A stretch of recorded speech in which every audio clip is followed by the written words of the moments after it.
মধ্যপ্রাচ্য ইরান ইসরায়েলের সর্বাত্মক যুদ্ধের মধ্য দিয়েই শুরু হলো তৃতীয় বিশ্বযুদ্ধ। আমাদের হাতে এসেছে গুরুত্বপূর্ণ আপডেট আন্তর্জাতিক সংবাদ। শুরুতেই থাকছে ইরানের দুঃসময়ে পাশে এলো কাতার। এবারে জানিয়ে দিব একযোগে ইসরায়েলে দুদেশের মিসাইল হামলা। আরও জানাবো এবার ভারতে হেলিকপ্টার বিধ্বস্ত, সবাই নিহত।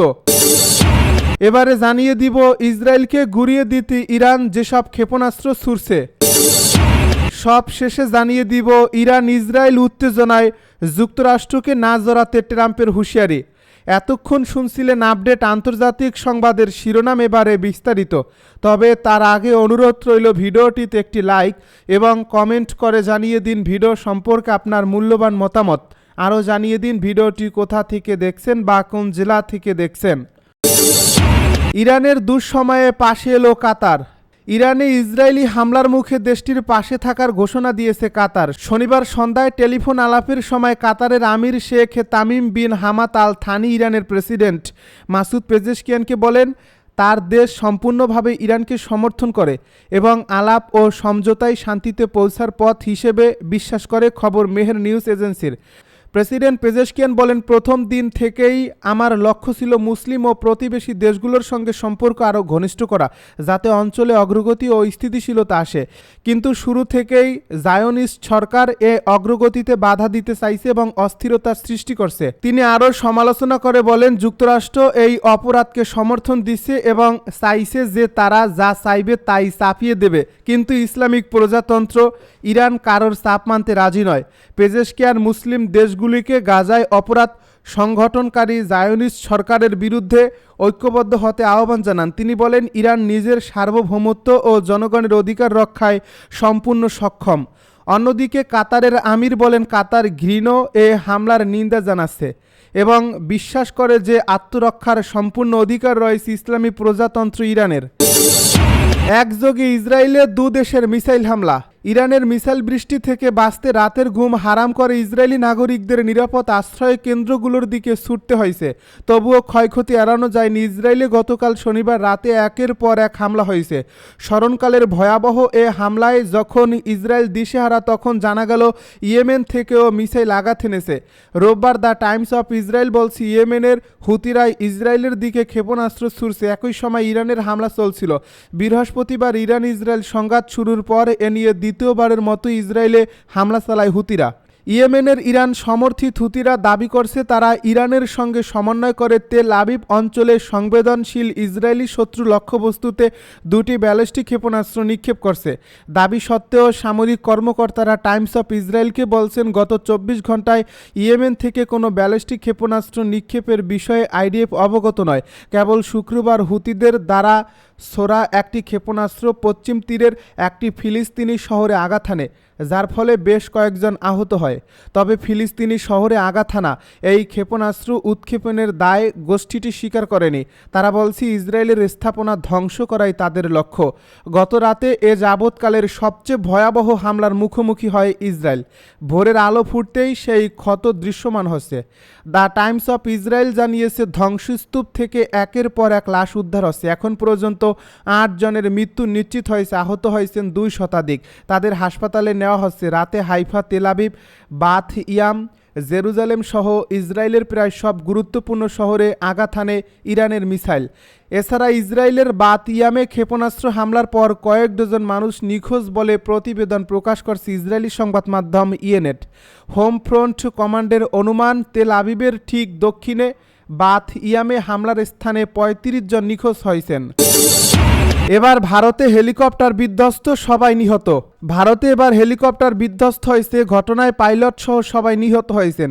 রোববার ভোরে এ দুর্ঘটনা ঘটে, খবর ভারতীয় সংবাদ মাধ্যম এনডিটিভির। উত্তরাখণ্ডের কেদারনাথ মন্দির থেকে গুপ্তকাশী যাওয়ার পথে একটি হেলিকপ্টার জঙ্গলে বিধ্বস্ত হয়। এতে থাকা 7 জনের সবাই নিহত হয়েছেন। আরিয়ান এভিয়েশন হেলিকপ্টারটি পরিচালনা করত। নিহতদের মধ্যে পাইলটও রয়েছেন। উড্ডয়নের পর 10 মিনিটের মাথায় হেলিকপ্টারটি গৌরীকুণ্ড ও সেনপ্রয়াগের মাঝে বিধ্বস্ত হয়। Uttarakhand civil aviation development authority জানিয়েছে, এই ঘটনা ভোর 5:20 ঘটে। হেলিকপ্টারে 7 জন ছিলেন, 6 জন তীর্থযাত্রী এবং 1 জন পাইলট। তীর্থযাত্রীরা উত্তরাখণ্ড, উত্তরপ্রদেশ, মহারাষ্ট্র এবং গুজরাট থেকে এসেছিলেন। প্রযুক্তিগত সমস্যা এবং আবহাওয়ার দুর্ঘটনার কারণ হিসেবে চিহ্নিত করছে কর্তৃপক্ষ। ইসরায়েলকে গুঁড়িয়ে দিতে ইরান যেসব ক্ষেপণাস্ত্র ছুড়ছে। ইরান আবারও দখলকৃত ইসরায়েলের বিভিন্ন স্থানে ক্ষেপণাস্ত্র হামলা চালিয়েছে। শনিবার রাতে ইসলামিক বিপ্লবী গার্ড কর্পস বা আইআরজিসির মহাকাশ ইউনিট এই অভিযান পরিচালনা করে।